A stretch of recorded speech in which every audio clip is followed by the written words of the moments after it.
Kebakaran di belakang tengah tangsi tengah terjadi. Ini bantuan kiban yang mungkin RK. Ini tengah terjadi kebakaran.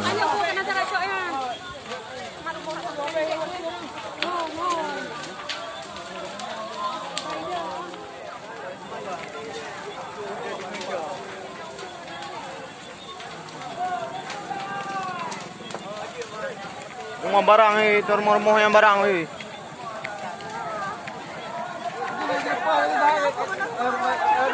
mulai lah mau aduh nak ya ini boleh pula kayak ni mau